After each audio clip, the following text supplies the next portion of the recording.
Hello viewers, আসসালামু আলাইকুম। আমি ডাক্তার মোহাম্মদ মহসিন বিল্লাহ চ্যানেলের পক্ষ থেকে স্বাস্থ্য বিষয়ক বিভিন্ন পরামর্শ নিয়ে আপনাদের মাঝে হাজির হয়েছি। তো বন্ধুরা, আমার আজকের বিষয় হলো ডায়রিয়া হলে শিশুকে কখন হাসপাতালে নেবেন। তো মূল আলোচনা করার আগে এখনও যারা আমাদের এই চ্যানেলটি সাবস্ক্রাইব করেননি, দয়া করে এখনই সাবস্ক্রাইব করে ফেলুন এবং পাশে থাকা বেল আইকনটি প্রেস করে রাখুন, যাতে পরবর্তী ভিডিওটি আপনার কাছে দ্রুত পৌঁছে যায়।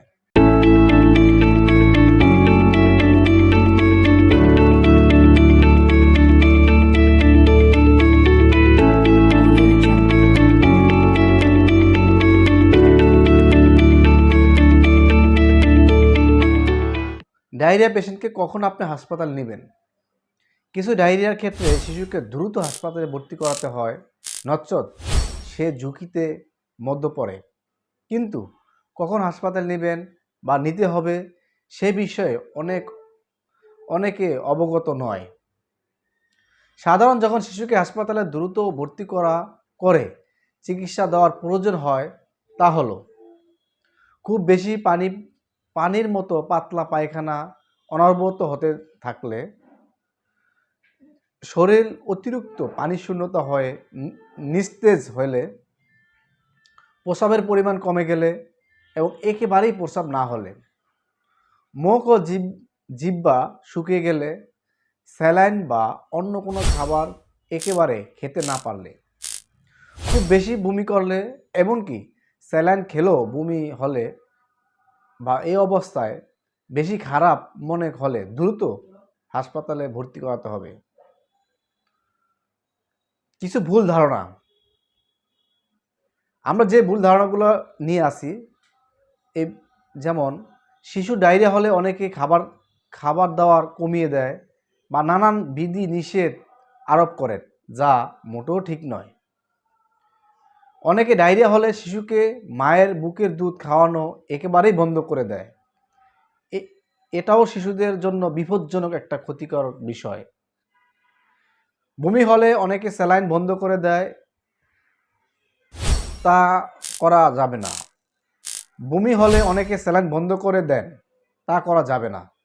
বরং বমি বন্ধ হলে বা কিছুক্ষণ অপেক্ষা করে অল্প অল্প করে খাওয়ার স্যালাইন দিন। অনেকে স্যালাইনের কিছু অংশ পানি সঙ্গে শুকিয়ে পানির সঙ্গে গুলিয়ে পান করার, যা মোটেও ঠিক নয়। এতে স্যালাইনের লবণের পরিমাণ বেশি হয়ে শিশুর মারাত্মক সমস্যা হতে পারে। বরং শিশুকে যতটুকুই পান করুক না কেন, স্যালাইন পুরো অংশ পরিমাণ মতো পানির সঙ্গে মিশিয়ে সেই পানি বারবার খাওয়াতে হবে। নির্দিষ্ট সময় পর স্যালাইন মেশানো বাকি পানি অবশ্যই ফেলে দিতে হবে এবং চিকিৎসকের পরামর্শ ছাড়া কোনো প্রকার ওষুধ সেবন করা যাবে না। মনে রাখতে হবে, ভাইরাসজনিত কোল্ড ডায়রিয়া অ্যান্টিবায়োটিকের কিন্তু কোনো ভূমিকা নেই। তাই আমরা অবশ্যই ডায়রিয়া হলে আগে এই যে সমস্যাগুলো আছে এগুলো বুঝতে হবে।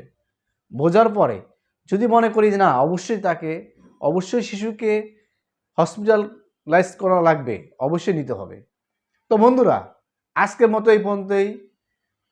আমাদের ভিডিওটা যদি আপনাদের পছন্দ হয়ে থাকে, অবশ্যই লাইক, কমেন্ট এবং শেয়ার করতে অবশ্যই ভুলবেন না এবং আমাদের হোমএডের পাশেই থাকবেন। আসসালামু আলাইকুম।